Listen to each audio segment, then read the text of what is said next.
Nous sommes dans une grâce particulière. Seigneur nous a fait du bien. Vous m'entendez au fond? Ça va? Ok. Alors donc, il nous a donné un jour et il nous a donné la pluie. Je vous ai souvent dit, si les pays côtiers là sont meilleurs à nous, c'est tout simplement parce qu'ils ont la pluie. Que Dieu nous donne la pluie et que les déserts verdissent au nom de Jésus. Alors, ce matin, je bénis le Seigneur parce que moi-même je m'inquiétais sur la manière dont j'allais faire passer mon message. Mais je me suis rendu compte à travers vos chants que vous étiez, le Seigneur vous avait déjà préparé. Donc à ce titre-là, ce qui représentait des appréhensions pour moi, j'ai été soulagé. Je vais demander à une maman de prier pour la parole de Dieu. Madame Koda. Notre Père qui est le ciel, qu'on est le bien, que ta volonté soit faite sur la terre. Que bénis ta sainteté et ta fidélité. Il t'a encore plu ce matin de nous rassembler en ton nom et tes noms de gloire. Nous t'avons loué encore une fois depuis ce Père. Nous allons offrir en ton nom encore le moment et béni. D'être Seigneur nourri par ta parole.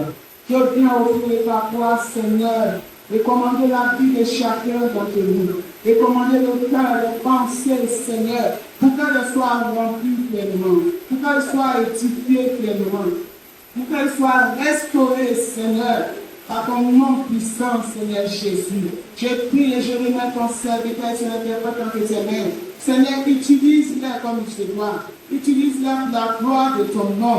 Que sa personne soit effacée, mais que toi tu sois vie à travers lui. Que toi tu parles à travers lui et qu'il nous donne ce qu'il faut, Seigneur, pour l'édification de ton peuple ce matin. Que ce qui n'est pas de toi, Seigneur, puis bagage ce matin. Et ce que tu n'as pas semé, tu n'as pas planté, soit déraciné dans le nom de Jésus. Et tout ce qui est distraction, tout ce qui est opposition à ta parole, tout ce qui ne vient pas de toi ce matin, fuis ce moment maintenant au nom de Jésus. Papa, dispose le cœur de tes enfants. À toi la gloire et l'honneur. Dans le nom puissant de Jésus-Christ de Nazareth, je t'ai prié. Amen.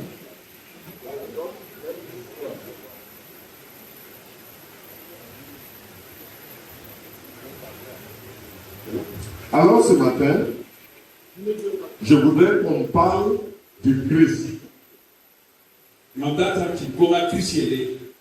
Le Christ,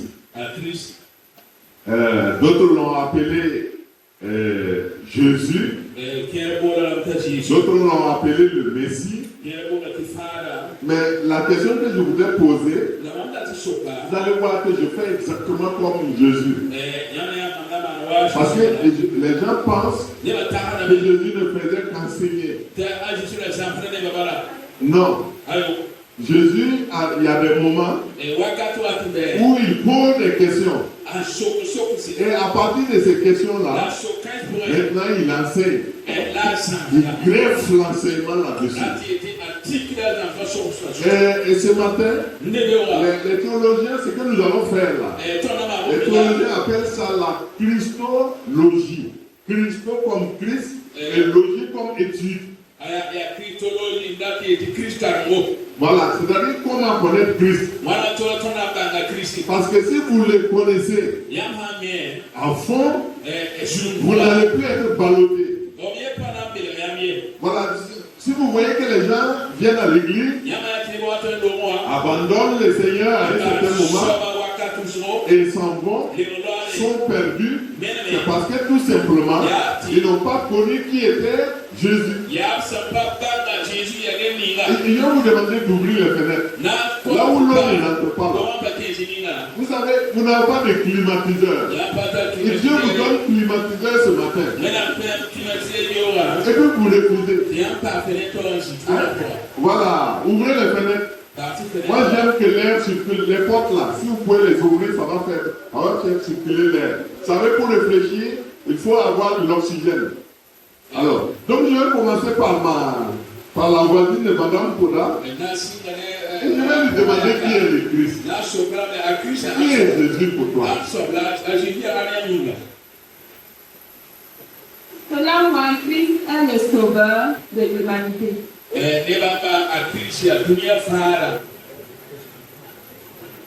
Merci beaucoup. Alors, je viens à la jeunesse. C'est un sondage.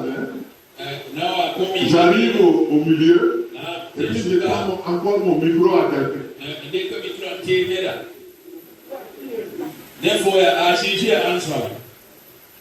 Pour moi, Jésus est le Seigneur et le Sauveur des Seigneurs.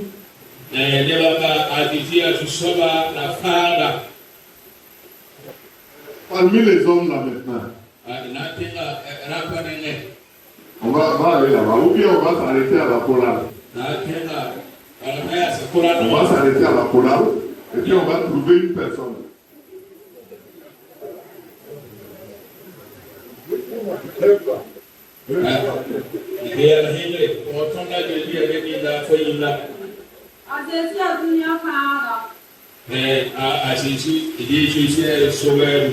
Alors, donc, en vérité, si je posais la question, je faisais un sondage d'opinion ici. Et je vous demandais qui est Jésus. Vous allez voir que la plupart des personnes commencent Jésus.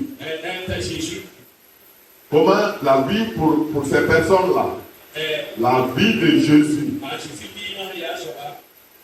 ce qu'ils voient de plus important, c'est le salut, c'est le sauveur. C'est bien. Mais c'est pas suffisant. Parce qu'avec ça, avec les nouvelles idéologies qui circulent maintenant, si vous n'avez que ça, c'est très bien. Mais ce n'est pas suffisant. Allons lire nos Bibles. Nous allons en parler longtemps. Alors, pour cela, nous allons lire Matthieu, au chapitre 22, à partir du verset 41. Alors, mais je veux vous encourager à lire tous les chapitres 22 de Matthieu.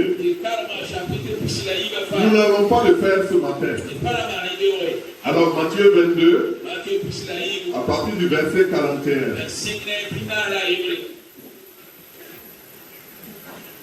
Je répète pour une troisième fois. Allez, Matthieu, là, il n'y a pas à fouiller. C'est le premier livre du Nouveau Testament. Alléluia. Matthieu 22, 41.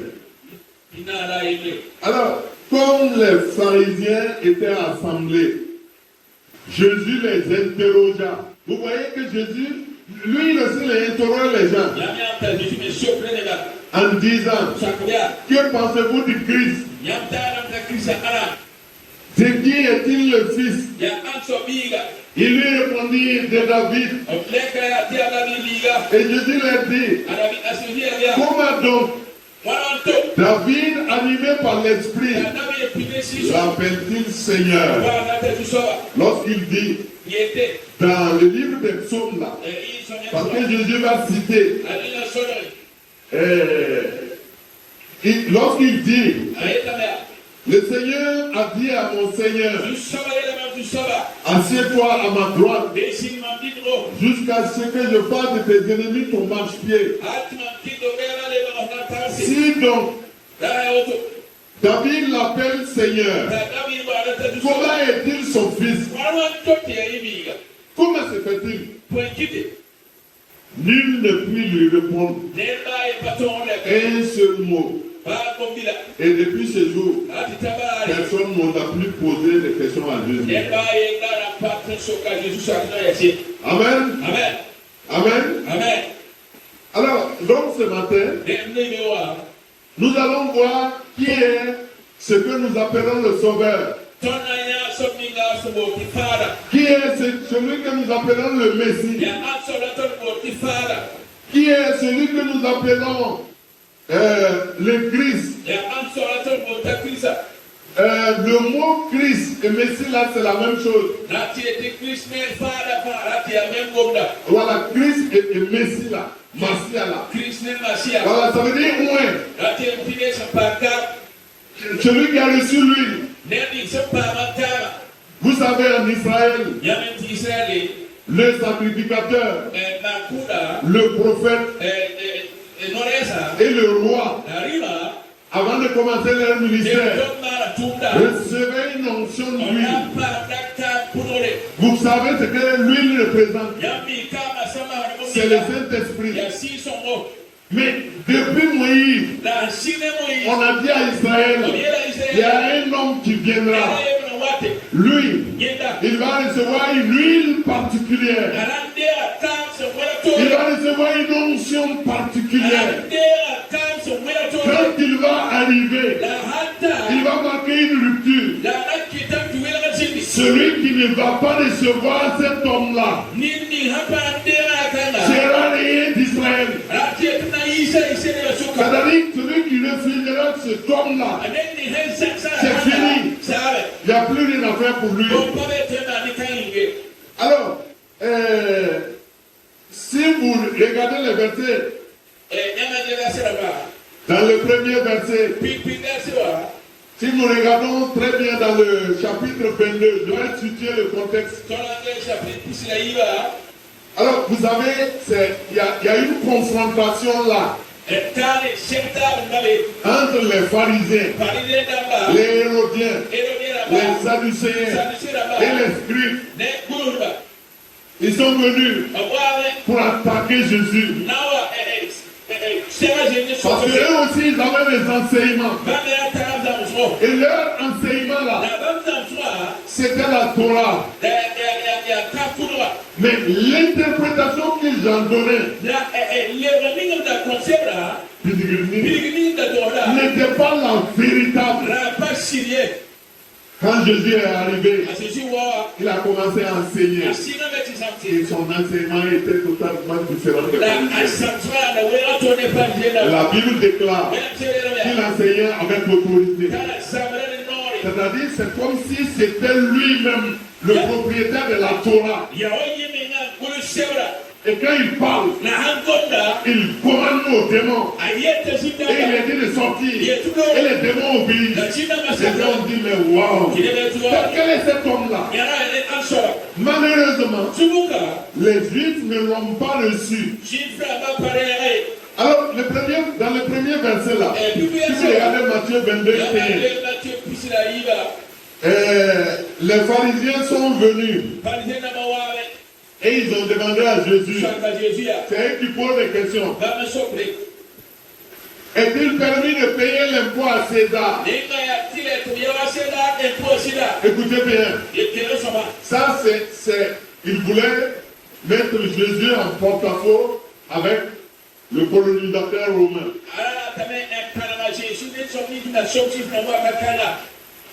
Pour ceux qui parlent, si on parle de colonisation, vous savez qu'au Burkina, a été colonisé par la France. À un certain moment, si tu as des problèmes avec la France, tu es mort. Donc qu'est-ce qu'ils ont fait? Ils sont venus à Jésus, ils voulaient le piéger. Alors Jésus n'a rien dit. Il leur a dit, est-ce que vous avez la monnaie romaine avec laquelle on paye l'impôt à César? Est-ce que vous avez une monnaie? Ils ont sorti ça très rapidement de leur poche. Ah, voilà l'argent là. Mais ce n'est pas l'argent le problème. On t'a demandé, est-ce qu'il faut payer l'impôt à César, oui ou non? Alors Jésus leur dit de soulever les deniers. Et regardez bien. Il y a la photo de qui dessus? Il dit César. Il leur dit simplement, rendez à César ce qui est à César et rendez à Dieu ce qui est à Dieu. Le débat est clos. Les pharisiens ont été humiliés. Ils sont repartis. Oh, les Sadducéens ont dit, vous ne parlez rien. Vous n'avez pas pu l'attraper. Laisse-nous, on va venir. Regardez votre texte là. C'est pourquoi je vous encourage à lire tous les textes. Les Sadducéens, à la différence des pharisiens, eux, ils ne croyaient pas à la résurrection. Pour eux, si quelqu'un meurt, c'est de l'engrais. C'est fini. Et je voudrais dire la dernière fois ici, si vous réfléchissez comme ça, vous serez le plus grand pécheur de la terre. Si vous pensez qu'après la mort, tout s'arrête, Satan vous a trompé et vous êtes foutu. Parce que ce que vous allez faire en disant que Dieu n'existe pas là, Dieu, vous allez le trouver. Alors, et les pharisiens, les Sadducéens nient. C'est des histoires. Vous savez, il y a des gens dans la ville de Bobo ici,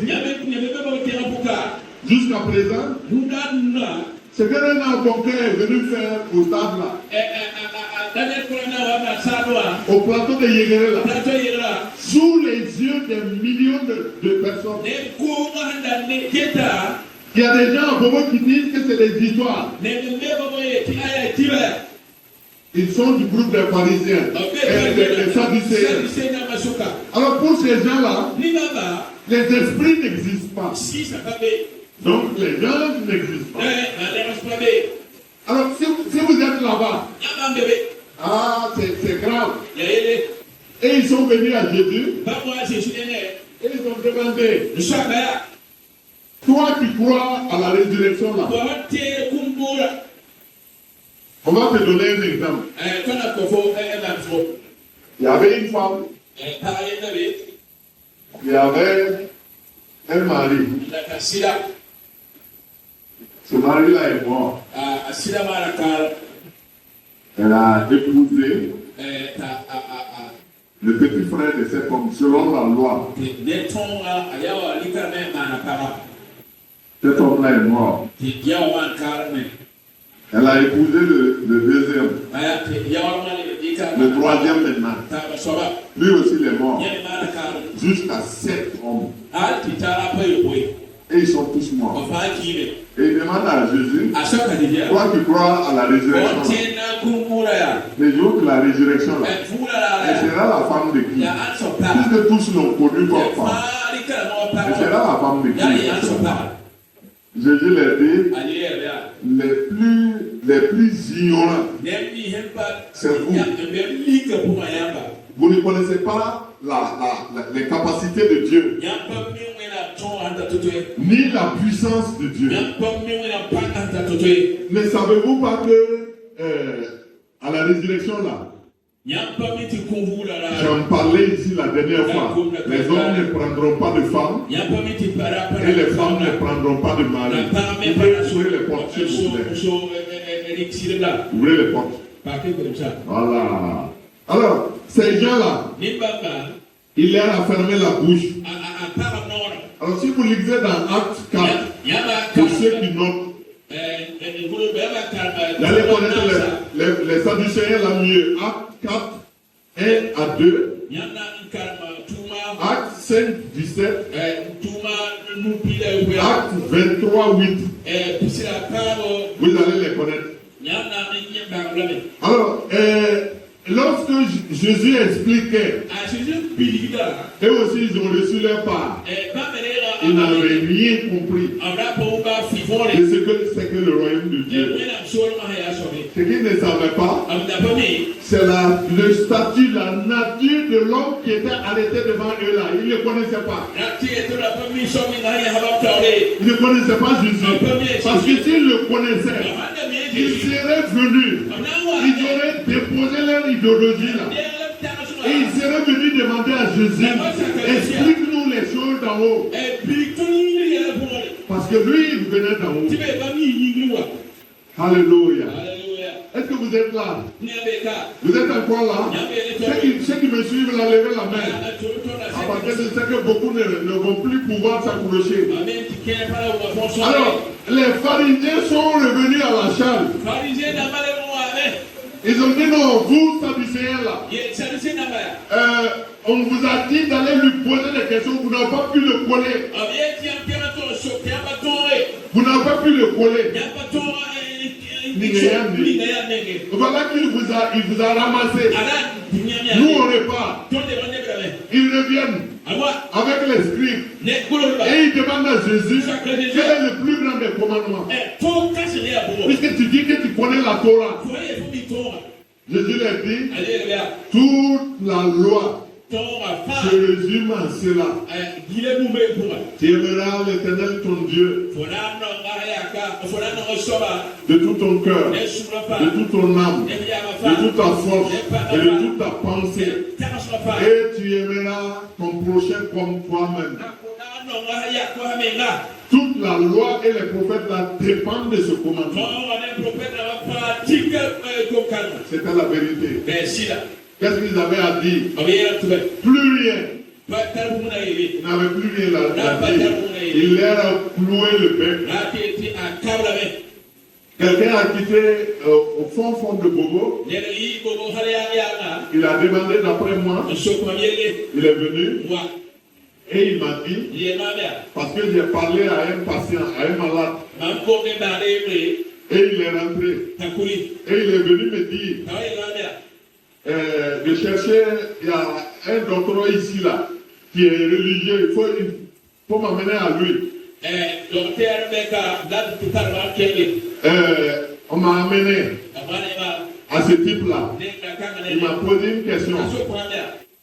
Pourquoi vous dites que Jésus est le Fils de Dieu? Pourquoi vous dites ça? Alors, je lui ai dit, va au kiosque là, on va te donner un café. Je finis avec un petit groupe de patients, et puis je viens. On va se retrouver. Alors, j'avais ma Bible. On s'est assis. On a commencé par son Coran à lui. Et on est venu à ma Bible. À la fin, il m'a dit, oui, c'est vrai. Si c'est ainsi, lui là, il n'est pas comme les autres prophètes. Non. On s'est entendu. Ce que je suis en train de faire ce matin, je suis en train de vous équiper. Parce que vous vivez dans un monde, dans une ville, dans un quartier, où il y a des pharisiens, où il y a des sadducéens, où il y a même des scribes qui viendront vous poser des questions sur le Christ que vous professez. Celui d'après lequel vous parlez et enseignez là, ils viendront vous poser des questions. Mais si vous n'êtes pas outillé, vous allez tomber dans leur piège.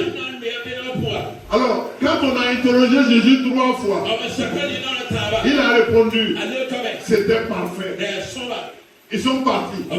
Maintenant, c'est Jésus lui-même qui prend, puisqu'à l'époque de Jésus, il n'y avait pas le Nouveau Testament. Vous êtes d'accord avec moi? Le canon, c'est-à-dire la compilation du Nouveau Testament, c'est après les apôtres que cela a été fait. Les textes là ont été écrits par les apôtres et la compilation, c'est l'Église qui l'a faite après. Alors, donc Jésus n'avait que la Torah entre ses mains. Il ouvre les psaumes qu'ils aiment bien. Et il lit là-bas. Il leur pose d'abord une petite question. Qui est le Christ? De qui est-il le Fils? Puisque ces gens-là, ils n'avaient pas la révélation. Ils lisaient l'Ancien Testament, mais ils ne le comprenaient pas. Donc Jésus commence simplement par une question superficielle. Comme je vous ai posé ce matin, je vous ai demandé qui est le Christ pour vous. Jésus leur a demandé qui est le Christ. De qui est-il le Fils? Tous les doigts étaient en l'air. Moi. Comme les enfants savent faire encore. D'accord? Il interroge un. Il dit il est fils de David. Alors Jésus dit très bien. Tu as bien répondu. Maintenant, il pose la question maintenant au docteur qui est devant là. Vous êtes d'accord que les psaumes là, c'est David qui a. C'est David là qui a écrit les psaumes. Et bien d'autres, les Corée, les Asaph. Ils sont d'accord. Mais pourquoi David dit que le Seigneur a dit à mon Seigneur, David déclare que lui, son Seigneur, Dieu a dit de ce Seigneur-là, assois-toi à ma droite jusqu'à ce que je fasse de tes ennemis ton marche-pied. Il y a deux seigneurs ici. Et ils sont seigneurs de David. Et le premier dit au deuxième, assois-toi à ma droite jusqu'à ce que je fasse de tes ennemis ton marche-pied. Viens t'asseoir ici à ma droite. Maintenant, il demande aux gens là, expliquez-moi ça. Les vieux là ont regardé les jeunes. Les jeunes là ont regardé les vieux. Vous savez ce qu'ils ont fait? Ils ont pris leur Bible, leur Torah, et puis ils sont rentrés. Et là, l'évangéliste Matthieu dit, et depuis ce jour-là, quelqu'un n'a plus jamais osé poser des questions publiques. Il les a fermés la bouche. Alléluia. Nous connaîtrons la vérité. Et la vérité nous rendra libre. Ce matin, ce dont nous allons parler, ce n'est pas le Christ, la partie du Christ que vous connaissez.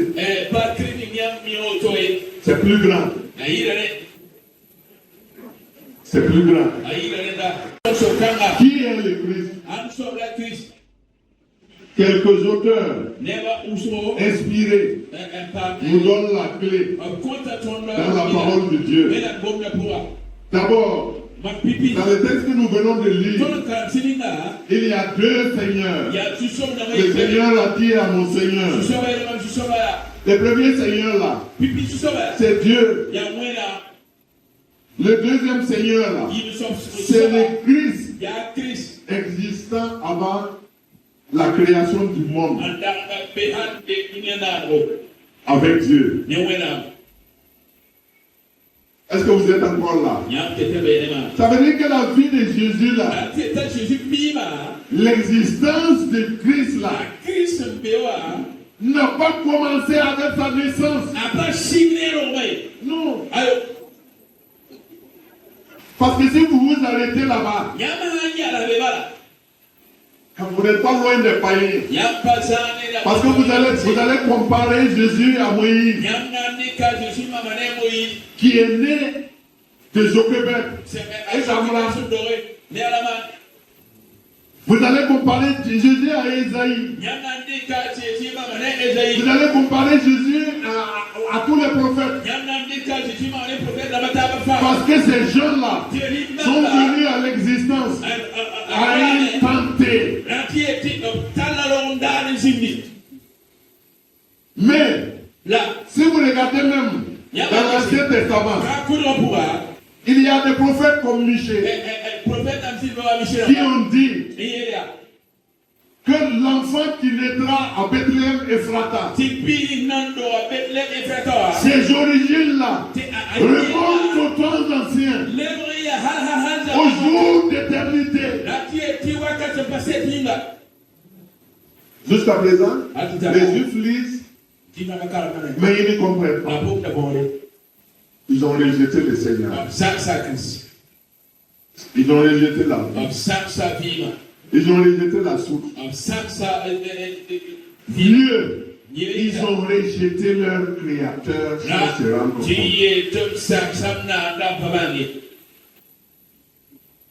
L'incarnation de Jésus pour nous sauver, c'est une étape. Mais Jésus existait avant la fondation du monde. Jésus existait avec Dieu avant que l'univers matériel et spirituel soit créé. Est-ce que vous êtes encore là? Quels sont ceux qui sont encore là? Levez simplement la main. C'est pourquoi quand nous lisons Jean 1, verset 1, il est écrit là-bas, au commencement était la parole, et la parole était avec Dieu, et la parole était Dieu. Tout ce qui a été fait n'a été fait sans elle. En elle était la vie, et la vie était la lumière des hommes. En vérité, Jean voulait nous montrer qu'avant que le monde fût, avant que nous venions à l'existence, Jésus existait. Il était la parole de Dieu. Et il était Dieu. Aujourd'hui encore, beaucoup de personnes, beaucoup de religions, beaucoup d'idéologistes refusent le fait que l'agneau de Dieu, l'enfant de Bethléem Ephrata, l'homme de Nazareth, existait avant la race humaine. Et les Juifs ont été scandalisés lorsqu'il leur a dit qu'avant qu'Abraham fût, lui il était. Ils lui ont tout simplement répondu: mais toi tu n'as pas 50 ans, tu n'as pas encore 50 ans, et tu dis qu'avant qu'Abraham exista, toi tu étais là. Ils ont dit non, cet homme-là il est fou. Ils étaient bloqués. Bien-aimés, il y a encore des hommes, beaucoup d'hommes sur cette terre-là qui vivent avec le Jésus incarné. Ils ne voient pas le Jésus qui préexistait à Adam. Est-ce que vous êtes encore là? Vous êtes encore là? Alors, ce matin, ce que je fais, on le fait bien dans les facs de théologie, mais dans les églises, difficilement, parce que beaucoup ne comprennent pas. Or, nous sommes à une époque où la vérité doit être révélée. Nous sommes à une époque où nous devons dire, devant la confrontation, devant les pharisiens, devant les sadducéens, que Jésus est Dieu. Il est d'origine divine. Il n'a ni commencement ni fin. Il a été engendré, non créé. Ouais, c'est compliqué. On va essayer d'expliquer. Ça veut dire que Jésus là, il n'est pas né comme nous. Il n'est pas venu à l'existence comme nous. Nous là, Dieu a pris l'ADN de la maman. 23 chromosomes.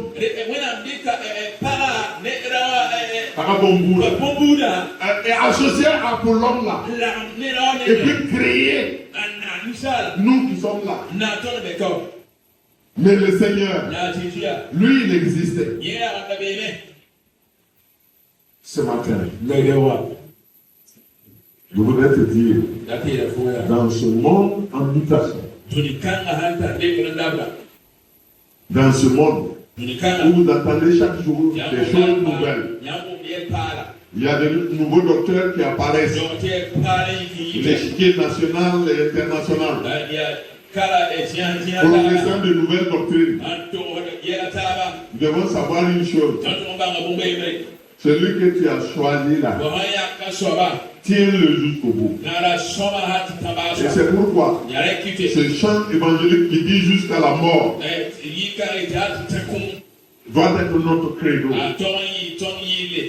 Nous devons marcher avec lui. Parce qu'il y a des gens, il y a des savants, il y a des hommes intelligents qui n'en ont pas la révélation. Ils tiennent la Bible. Laurent Bado, par exemple, l'a lu 5 fois avec écriteau. Et quelqu'un lui a dit, et puis tu n'es pas sauvé. Tu n'as pas connu qui était le Christ. Et il a insulté cet homme-là. Mais pourtant, c'était la vérité. Si vous avez la révélation de qui est Jésus, personne ne viendra vous embrouiller. Personne ne viendra vous intimider. Quand j'apprends qu'il y a un chrétien qui a laissé le Christ, qui a laissé la source, qui a laissé la révélation de la vérité et qui est allé ailleurs, mon âme saigne. Mon âme saigne à moi. Parce que je sais qu'un jour viendra où cet homme-là reconnaîtra la vérité, mais ce serait trop tard. Ce matin, même s'il faut mourir, demande à Dieu la grâce, comme le Polycarpe là, de dire, c'est le Seigneur qui m'a sauvé, qui m'a donné la vie et qui vit en moi. Il ne m'a rien fait. Pourquoi je vais le renier? Parce qu'on a dit à cet homme-là, à ce vieillard-là, il faut renier Jésus. Il faut le renier. Tu dis que tu ne le connais pas. C'était sous la persécution de l'Empire romain. Il faut dire que tu ne le connais pas. Et tu vas vivre. Il leur a dit, mais il m'a sauvé. Je l'ai servi toute ma vie. Pourquoi au dernier moment, je vais le renier alors qu'il est la vérité? On l'a assassiné. Il a préféré mourir. Bien aimé, ce matin, nous voulons vous encourager. Même s'il faut mourir pour une cause, que ce soit pour le Christ. Je dis souvent aux gens, quand les gens acceptent monter dans des avions, voyez le mot kamikaze. Le mot kamikaze. Voilà, c'est japonais. Les kamikazes, c'était des nationalistes japonais. Ils aimaient leur pays. Et devant la puissance américaine, les Japonais n'avaient pas de solution. Les Américains sont venus avec des bateaux. Comme ils en ont encore des porte-avions. Et comme le Japon est une île, ils sont venus attaquer le Japon. Vous savez ce que les Japonais ont fait? Ils ont dit aux jeunes gens, si vous aimez votre pays, vous devez pouvoir mourir pour votre pays. Vous devez pouvoir mourir pour vous. Les jeunes ont levé leurs mains. Nous, on va mourir pour le Japon. C'était des nationalistes. Alors, ces gens-là, on leur apprenait à conduire. À conduire l'avion. On remplissait l'avion de bombes. Et on disait aux jeunes gens, vous allez vous lever haut pour que la mitrailleuse des Américains là ne vous atteigne pas. Et vous faites comme si vous allez survoler le bateau. Le grand bateau. Et puis vous venez, vous piquez sur le bateau. Et vous venez taper le bateau. Le bateau va se briser. La vie de ces jeunes gens ne compte plus. C'est pourquoi encore, dans ce monde-là, il y a une religion qui utilise encore la notion de kamikaze, qui envoie des gens avec des chars électriques pour venir se faire exploser, tuer des gens pour une idéologie qui n'est pas vraie. Parce qu'ils n'ont pas connu celui qui était le premier. Lorsque je préparais ce sermon, Dieu m'a montré des images. Et il m'a demandé, est-ce que réellement l'Église est mon nom? Est-ce que l'Église est convaincue de la vérité que j'incarne? Pourquoi vous craignez la mort? Dans l'Apocalypse là, il y a un témoignage là-bas qui nous dit, ils n'ont pas craint pour leur vie. Ils ont rendu témoignage et on les a tués. Le mot martyr là, c'est un mot du Nouveau Testament. Ce mot-là veut dire quelqu'un qui a donné sa vie pour le témoignage de Christ. Ils sont morts. Les apôtres sont partis. Ceux qui les ont suivis sont morts. À cause du nom de Jésus. Pourquoi nous, la dernière église, pourquoi nous, l'église de la venue du Seigneur, ne sommes-nous pas capables de mourir pour lui, de lui donner notre vie? Pourquoi beaucoup de chrétiens réunissent le fait que Jésus est Seigneur devant le Père? Pourquoi? Ce matin, je voudrais nous encourager. Jésus nous a dit, ne craignez pas. Ceux qui peuvent tuer le corps. Ne craignez pas. Ceux qui peuvent réduire le corps en chambre. Mais qui ne peuvent pas tuer l'âme. Celui que vous devez craindre. Celui à qui vous devez du respect. Celui que vous devez honorer. C'est cet homme-là qui peut tuer le corps. Et prendre l'âme-là. La froisser et la jeter dans la terre. C'est cet homme-là que vous devez craindre. C'est pas ceux qui peuvent couper le corps. Parce qu'il ne peut pas aller loin. Il ne peut pas aller plus loin. Ce matin, je suis en train de dire qu'il est temps que l'Église revisite son amour pour Dieu. Il faut que l'Église revienne à sa source. Parce que c'est Dieu que nous servons. C'est Seigneur que nous proclamons. Cet homme-là que nous acclamons reviendra. Mais il faut que la flamme subsiste. Or, devant la persécution, la première église n'a jamais cédé. Non, telle qu'elle a reçu le message de Christ, elle l'a diffusé, elle l'a répandu, malgré la persécution, jusqu'à la fin. Ils ont donné leur vie pour l'évangile. Alors ce matin, je voudrais nous encourager. Alors si nous lisons dans Colossiens au chapitre 1, nous allons lire ce passage-là également. Colossiens, chapitre 1, à partir du verset 15. Écoutez ce que l'apôtre Paul dit du Christ là-bas. Tous parlent aujourd'hui, même avant l'incarnation, ils parlent d'avant l'incarnation. Non, avant l'incarnation. Voilà. Colossiens chapitre 1, verset 15. Le Fils est l'image du Dieu invisible. Le premier-né de toute la création. Car en lui ont été créées toutes les choses qui sont dans les cieux et sur la terre, les visibles, les invisibles, trône, dignité, domination, autorité. Tout a été créé par lui et pour lui. Je répète cette phrase. Tout a été créé par lui et pour lui.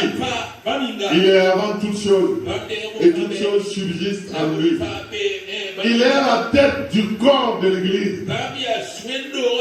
Il est le commencement, le premier-né d'entre les morts, afin d'être en tous les premiers.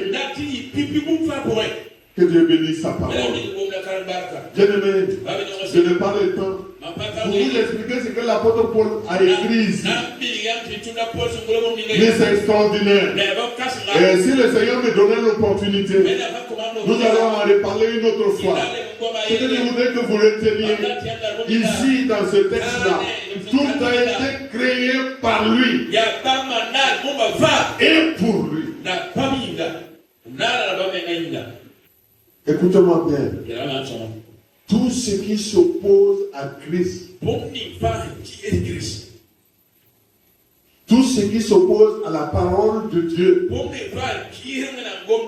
tout ce qui s'oppose à la parole que Christ nous a donnée, disparaîtra. Ce matin, je voudrais que vous réfléchissiez, parce que dans cette ville-là, il y a beaucoup de choses, mais vous devez avoir des racines. Parce que quand un arbre a des racines,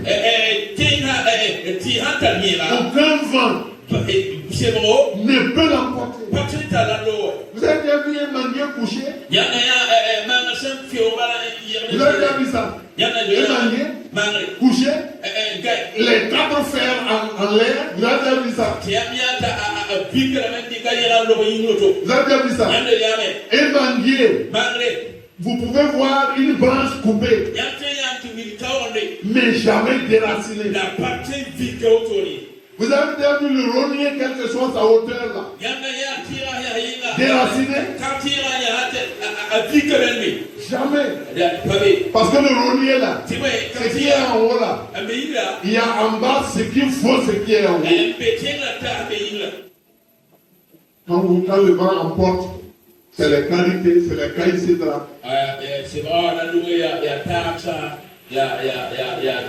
Parce que tout simplement, il n'y a pas une racine principale qui s'enfonce dans le sol et qui lui permet de résister, quelle que soit l'adversité. Et ce matin, je voudrais nous encourager. Plus tu connaîtras le Seigneur, plus tu lui donneras ta vie, plus son service entre tes mains ne sera plus fait avec négligence. Parce que si le roi que vous chantez là, si vous le connaissiez, si nous le connaissons, alors à ce moment-là, notre adoration changera. Alors à ce moment-là, nos chants changeront. Alors à ce moment-là, même les dons que nous lui faisons, la manière de lui donner changera. Nous allons lui apporter d'abord en offrant nos cœurs. Et nos biens suivront. Parce que nous savons qu'un de ces jours-là, s'il tardait à venir, nous allons rendre la terre à la terre mais l'âme ira vers lui, qui sera à ce moment-là notre Seigneur et notre juge.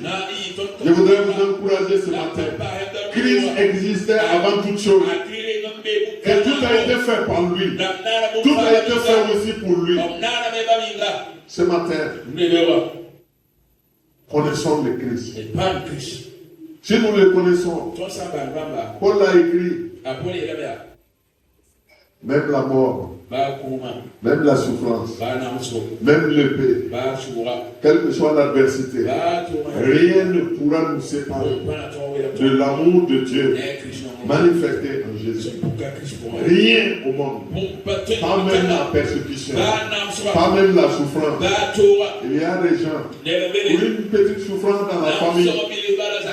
Oui, mon mari, là, quand je reviens de l'église, il m'insulte. Quand je reviens de l'église, il n'est pas d'accord avec moi. À cause de ça seulement, il a abandonné la foi. C'est Christ. Ici, là, il s'agit d'aimer le Seigneur jusqu'à la mort. Il s'agit d'aimer ce Créateur qui nous a tant aimés, qu'il a donné sa propre vie pour nous. Si lui nous a aimés jusqu'à la mort, pourquoi nous? Pourquoi pas nous? Pourquoi nous ne pouvons pas le faire pour lui? De toute façon, les premiers nous ont donné l'exemple. Je voudrais te dire qu'il est temps maintenant d'apprendre la résilience. Il est temps maintenant que tu apprennes à vivre pour Christ. Car les temps là sont finis. Les temps sont finis. Nous devons penser à là-haut. Nous devons penser à notre rédemption finale. Tu viendras bientôt. Lorsque je préparais ce sermon, Dieu m'a montré combien d'hommes. Regardez les hommes de la Palestine. J'ai lu l'histoire.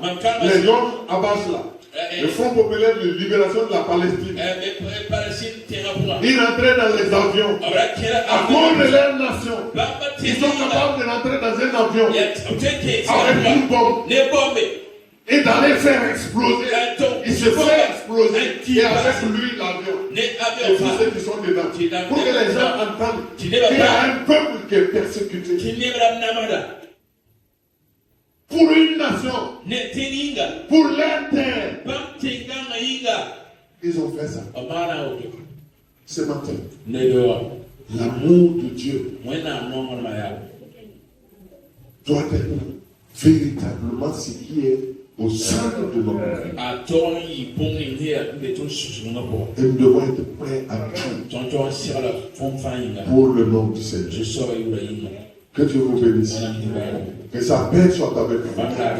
Et que rien sur la terre, rien dans les cieux, rien, aucune idéologie, aucun enseignement, aucun faux docteur ne vienne vous déraciner de la vérité révélée dans la parole. Tenons bon, parce qu'il est plus loin. Il est à la porte. Et il continue de frapper. À tous ceux qui ne l'ont pas reçu et qui viennent à l'église, je voulais vous encourager. Recevez-le. Il est le Seigneur de ta vie. Tout finira. Tout prendra fin. Le règne finira.